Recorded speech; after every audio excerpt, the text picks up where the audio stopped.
Hello everyone, this side Ayushi Singh. Today I will be discussing on the topic impact of government policy changes on business and industry. Government policy में जो changes आए उन्होंने business और industry पर क्या impact डाला या फिर कह सकते हैं elements and the components of the new economic policy.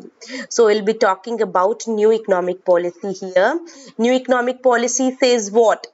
See, the changes in the policy by the government replaced the previous economic policy is termed as the new economic policy 1991, which includes the elements or the components which are liberalization, privatization, globalization. अगर हम liberalization की बात करें तो liberalization is the relaxation of governmental limitations on social policy, political policy या फिर कह सकते हैं economic policy.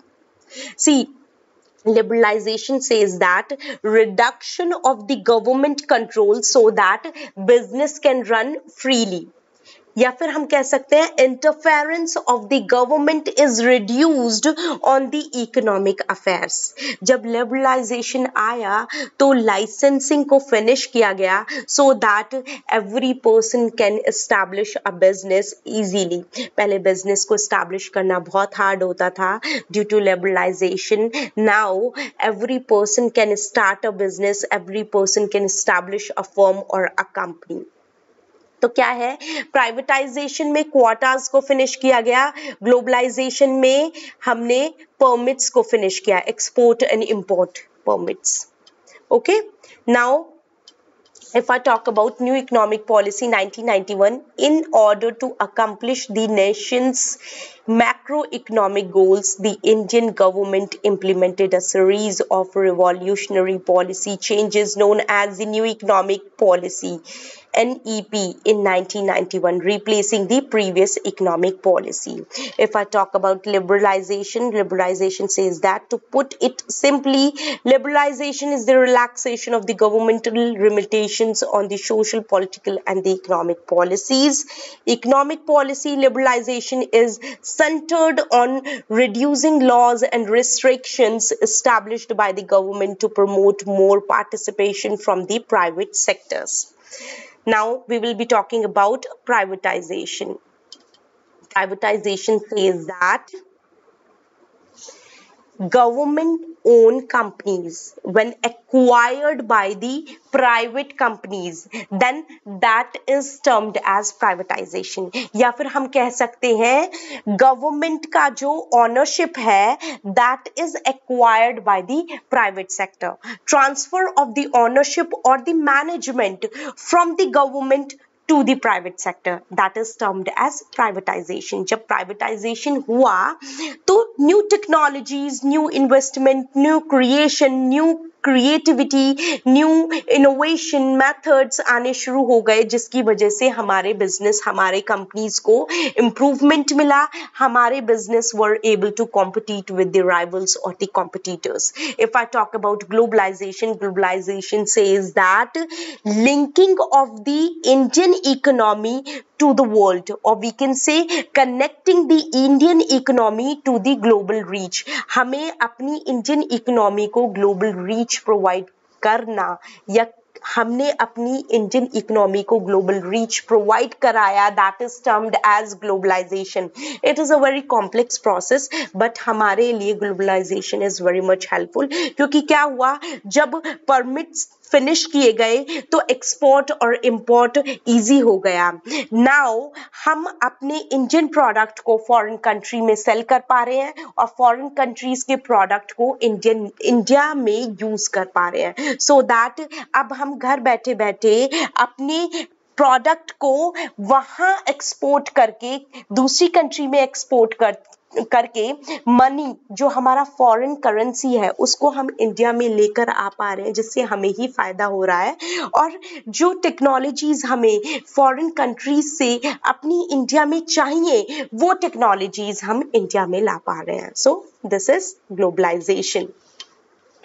when a government-owned enterprise activity or the pieces of real estate is acquired by a private non-governmental entity, this is termed as privatization or corporation. Going from being publicly traded to being privately held is refers to as privatization. The term globalization refers to increasing connectivity and interdependence of the world due to trade and technology advancement.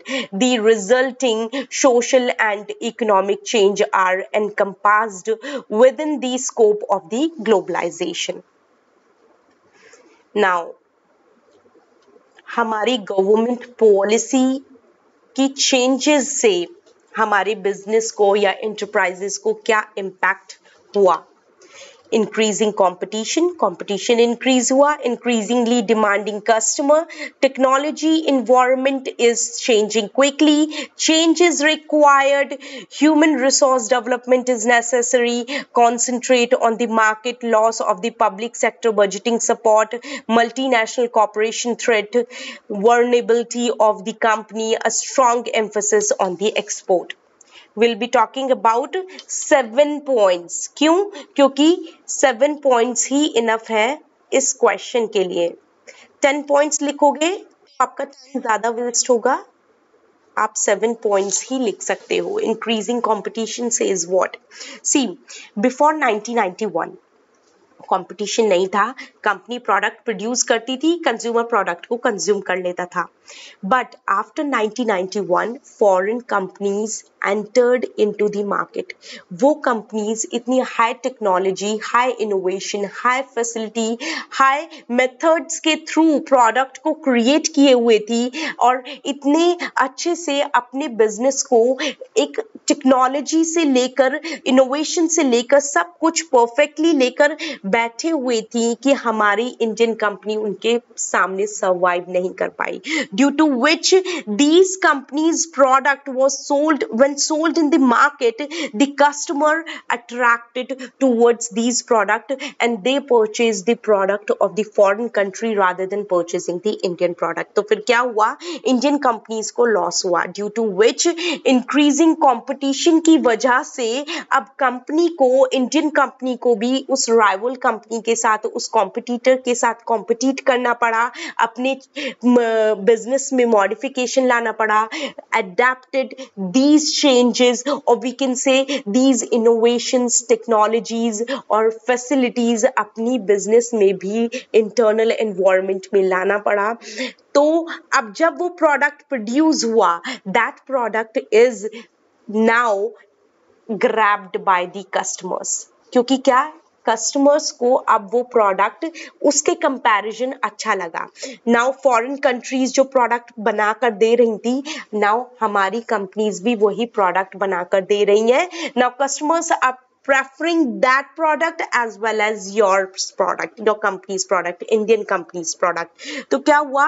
Companies, जब competition increase हुआ तो companies को भी अपने अंदर, अपने internal environment में modification करना पड़ा, जिसकी वजह से वो अपने राइवल के सामने स्टैंड कर पाई, अपनी पोजीशन को मेंटेन कर पाई. सो इन दिस वे 1991 में कंपटीशन इंक्रीज हो गया क्योंकि फॉरेन कंट्रीज ने आकर अपनी टेक्नोलॉजी, अपने कैपिटल, अपने इनोवेशन मेथड्स और टेक्निक्स के थ्रू हमारी कंपनीज को बहुत नीचे कर दिया था. Now if I talk about increasing demand customer, see, as I told you that जब वो previously 1991 से पहले तो कोई competition ही नहीं था, कस्टमर वही प्रोडक्ट खरीद लेता था जो प्रोडक्ट कंपनी प्रोवाइड करती थी.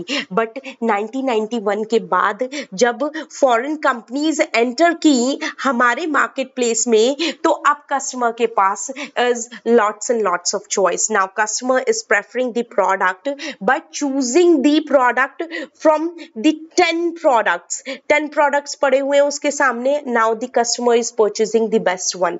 तो जब कस्टमर को इतनी सारी चॉइसेस मिल रही हैं तो कस्टमर की डिमांड तो इंक्रीज ही होगी.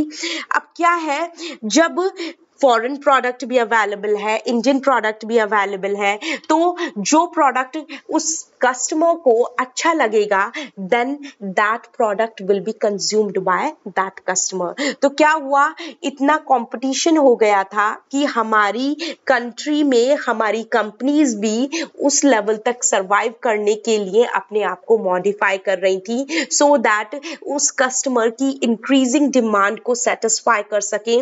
और एक प्रोडक्ट जो let us take the example, customer गया मार्केट प्लेस में एक बॉडी लोशन खरीदने। Now that shopkeeper is providing 2 body lotions, 2 bottle दिखा दी और कहा ये प्रोडक्ट है। Customer will not prefer that product, क्योंकि कस्टमर को अब बहुत चॉइसेस मिल रही हैं। Customer is preferring the product bye checking the quality, the price, the quantity, each and everything check करने के बाद कस्टमर 2-3 शॉप को देखने के बाद इज परचेजिंग दैट प्रोडक्ट। तो अब कस्टमर की डिमांड इतनी इंक्रीज हो गई है कि कस्टमर चूज करता है उस शॉप पे से प्रोडक्ट जिस शॉप पर उसे 10 चॉइसेस रखी हुई मिलती है, ये 12 चॉइसेस रखी हुई मिलती है। Now the customer is choosing 1 product from these choices. तो कस्टमर की डिमांड ऐसे इंक्रीज हो गई। Now competition for Indian enterprises increased due to modification in the industrial licensing regulations and foreign corporations entry, particularly in service industries such as banking, insurance, telecommunication, and airline that were previously under the public sectors. See, if I talk about changes या competition जो आया वो banking industry में आया, insurance में, telecommunication में, airlines में आया. Okay, the range of the product and the services available to the customer has expanded due to the increased competition. As a result, clients are now more selective. As a result, businesses are developing a lot of innovative efforts to attract clients in very customer oriented fields. See, customer oriented product को अब बनाया जा रहा है rather than producing the product according to the choice of the company. अब product बन रहा है customer की choice के according. Okay? Now, the technological environment is changing quickly. कैसे? As I told you in my previous video, when there is a change taking place in the technology, grab that change as quickly as possible so as to take the first mover advantage. क्यों? क्योंकि क्या होता है, technology changes जब भी आते हैं वो हमारे बिजनेस को मॉडिफाई कर देते हैं, उसका प्रोसेस अच्छा हो जाता है। टेक्नोलॉजी अच्छी होगी तो प्रोडक्ट भी अच्छा प्रोड्यूस होगा, अच्छी क्वालिटी का बनेगा, अच्छी स्पीड में बनेगा, efficiently workers will be able to work on that particular technology. So whenever there is a quick change taking place in the technology, grab that change and modify your business according to that technology, so that जब भी आपकी technology में improvement आए फटाफट से अपने product को उसी वे में मॉडिफाई कर दो और bring that product into the market. देखना फिर आपके प्रोडक्ट की डिमांड कैसे इंक्रीज होती है।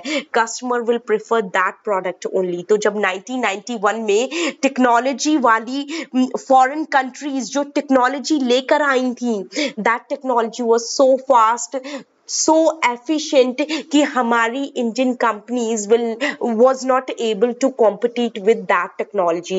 So जब हमारी Indian company was not able to compete, तो हमारी Indian technology उस कंपनी की टेक्नोलॉजी से अपने आप को मॉडिफिकेशन करा, इम्प्रूवमेंट लाया गया उस कंपनी के अंदर, उस टेक्नोलॉजी को ग्रैब किया गया, उस मॉडिफिकेशन को देखा गया, उस इनोवेशन को, उस फैसिलिटी को अपनी कंपनी के अंदर लाया गया, अपने बिजनेस को उस वे में मॉडिफिकेशन किया गया, सो दैट जो प्रोडक्ट हम अब अपनी कंपनी में बना रहे हैं, that product is according to the competitors product. Now customer are preferring the product of the foreign country, but they are preferring Indian products too. Okay, so in this way changes should be made by the company so that company पीछे ना रह जाए. Changes is required. See, change are very necessary. क्यों? When there is a change taking place in the environment, that change is an opportunity for the business, so that opportunity should be grabbed by the business so as to modify the business according to that opportunity and bring your product according to the change.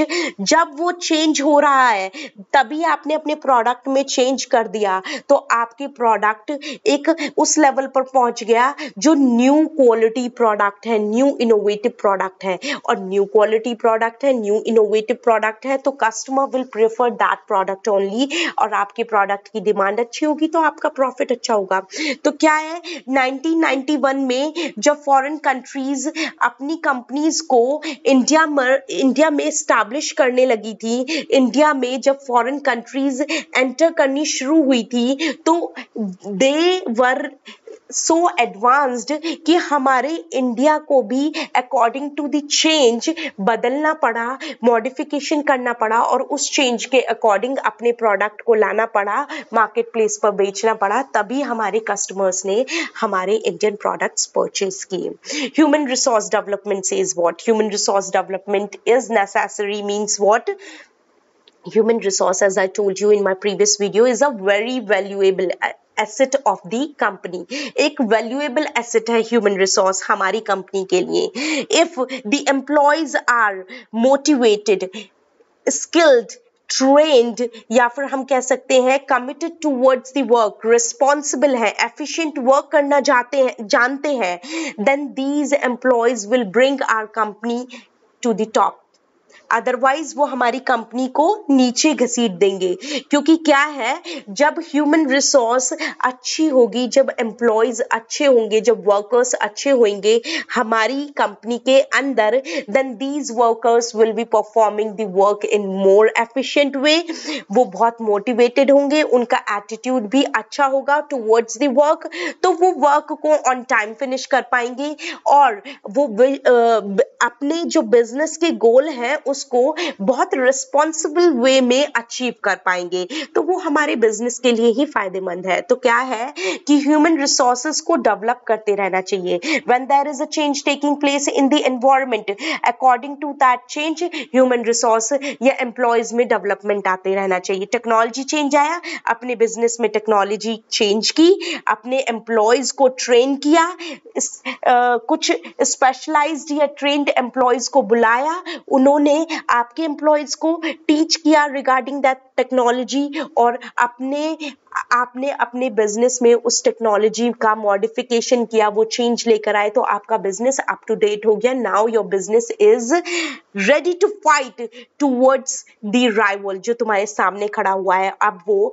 उससे fight कर सकता है और उसके level पर खड़ा हो सकता है। So in this way human resource development is very necessary. See, growing competition forces the firm to discover innovative ways to survive and flourish in the market. New technologies make it possible to improve machinery, process, products, and the services. The continuously changing technical environment present major challenges before small enterprises. Change is required because of how dynamic the market has grown. Businesses must constantly adapt their operations to stay competitive. They must occasionally adjust their current policy and procedures in an effort to be proactive as feasible. Now, human resource development is necessary. Inadequate training of the employees has long been a problem for Indian businesses. People with more devotion and expertise are needed in new market conditions. Thus, it is important to develop the human resources. Okay? Now, concentrate on the market. Market जो है that is one of the most important place जहां पर customer product को purchase करने आता है, उसका money पे करता है, और जो मनी पे हुआ उससे कंपनी को प्रॉफिट मिलता है। So more and more your product is sold in the market, more and more you are earning money. तो क्या है, मार्केट रिसर्च करते रहना चाहिए so that when there is a change taking place in the market, उसके social environment में change आ रहा है, पॉलिटिकल एनवायरनमेंट में चेंज आ रहा है, टेक्निकल एनवायरनमेंट में चेंज आ रहा है, किसी भी एनवायरनमेंट में चेंज आ रहा है in the market place, customer की प्रेफरेंस में चेंज आ रहा है, then according to that change business should modify that particular process. जो भी चेंज मे बी टेक्नोलॉजी में चेंज आया तो बिजनेस को टेक्नोलॉजिकल चेंज कर लेना चाहिए, सोशल चेंज आया या फिर कस्टमर के प्रेफरेंस में चेंज आया तो बिजनेस को कस्टमर के अकॉर्डिंग प्रोडक्ट बना लेना चाहिए so that whenever that product is sold in the market, customer is coming and checking the product, variety of products are placed, तो customer will prefer the product which one is the best. तो जब वो आपने market place को अच्छे से research किया हुआ था, कस्टमर के अकॉर्डिंग प्रोडक्ट को बनाया हुआ था, तो आपका प्रोडक्ट आराम से सेल होगा, आपके प्रोडक्ट की डिमांड अच्छी होगी and more profit you are earning। तो क्या हुआ 1991 में जब फॉरेन कंट्रीज अपने बिजनेसेस को इंडिया में लेकर आई, तो वो मार्केट प्लेस में जब वो ड्रास्टिक चेंज आया, वो एक इनोवेटिव चेंज आया, उसके अकॉर्डिंग इंडियन कंपनीज ने जब वो रिसर्च वर्क किया मार्केट प्लेस का और जो जो चेंजेस आए वो एक्सेप्ट किया, तो मार्केट प्लेस के अकॉर्डिंग जब चेंजेस वर मेड और modified, the business was modified in the Indian companies, then that companies were also able to stand in front of the rivals or we can say the competitors। Okay, loss of the public sector budgeting support says what? See, 1991 से पहले public sector was at the top, public sector को priority दी जाती थी, तो public sector का criteria था that everyone should be given job, should be given to everyone. तो क्या था, अनएम्प्लॉयमेंट नहीं होना चाहिए, every person should be provided with the job, कोई भी जॉबलेस नहीं होना चाहिए, तो एक्स्ट्रा वर्कर्स एक्स्ट्रा एम्प्लॉयज भी आ जाते थे कंपनी में and they were paid for their job. But after 1991 when privatization took place, the place of public sector तो reduce हो गई, disinvestment हो गया public sector में, now investment is taking place in the private sector। तो private sector जब increase हो गया तो private sector का criteria ये नहीं था, private sector का criteria था that only that person should be hired, that employee should be hired who is skilled, who is capable enough of working, who is dedicated towards the work, who is very much trained regarding that particular work। तो क्या हुआ, उसी person को रखा गया, no extra workers were given or hired in that particular company। तो क्या था, जो एक्स्ट्रा एम्प्लॉयज पहले रखे जाते थे और उनका जो मनी वेस्ट होता था उनके ऊपर, now this money is use for the further जो भी अच्छे जो भी इनोवेटिव वर्क्स करने हैं या जो भी मॉडिफिकेशन करने हैं उसके लिए उस मनी को यूज किया गया। Okay, now the market is now focused on the needs of the consumer. As a result, businesses must first access the state of the market before producing items in response to the customer demand. As a result, businesses now based their production plans on the consumer need and wants as well as market research. Loss of public sector budgeting support says that public sector businesses now realize they must create their own resources in order to survive after the central government reduces the funding it provides to them. See, I'm done with this topic. So if you liked my video, do subscribe my channel. Thank you.